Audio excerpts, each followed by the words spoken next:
the Lord of the Arsh and Kursi.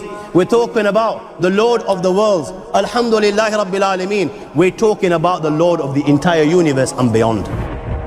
The entire universe and beyond. You know, we live in this dunya and we are fascinated with this dunya which Allah subhanahu wa ta'ala indeed has created in a beautiful manner. We're fascinated. There are over billions of people which live on this dunya at this moment in time. Over 6 billion people that live on the dunya at this moment in time. This dunya of Allah subhanahu wa ta'ala is so big that there is space in this dunya for billions and billions and billions or more people.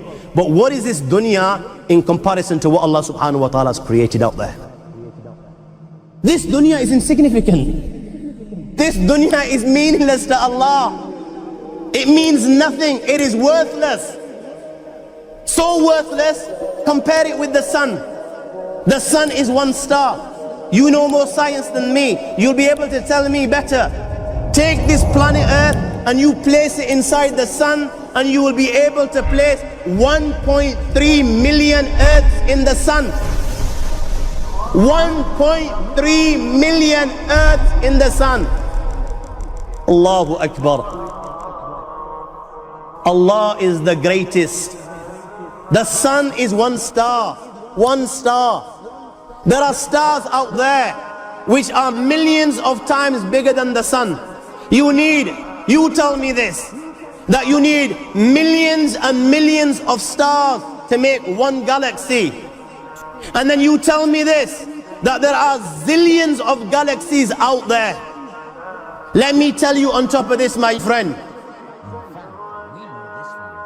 after this, whatever you see above, when you raise your head and you look above, whatever you see above, the zillions and zillions and zillions of galaxies, let me tell you, this is everything there is within the first heaven.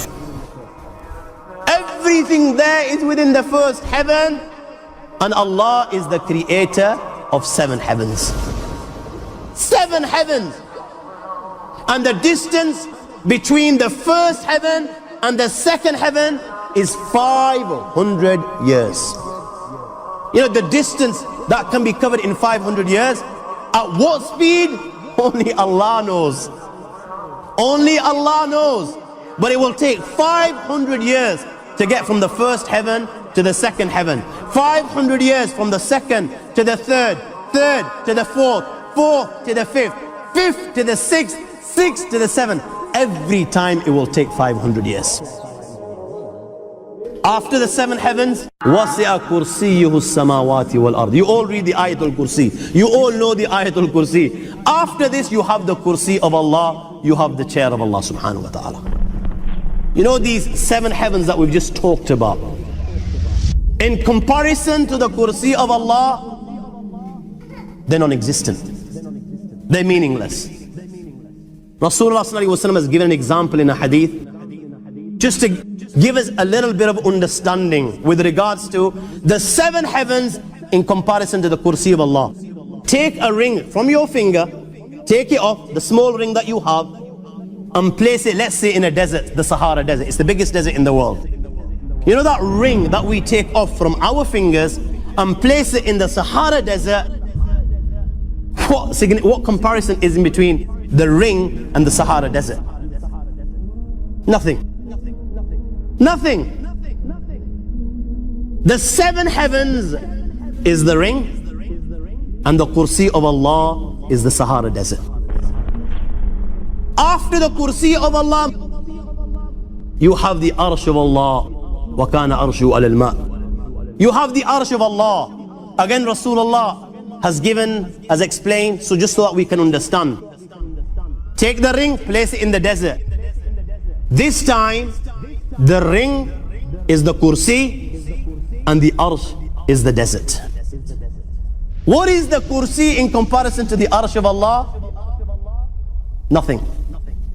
Then you have angels which carry the Arsh of Allah. Their heads are in the 7th heaven and their feet are in the lowest earth. My friends, then you have the Lord of the Arsh and Kursi. لا تدركه الأبصار وهو يدرك الأبصار وهو اللطيف الخبير. He is beyond the size of Allah, who Allah is, what Allah is.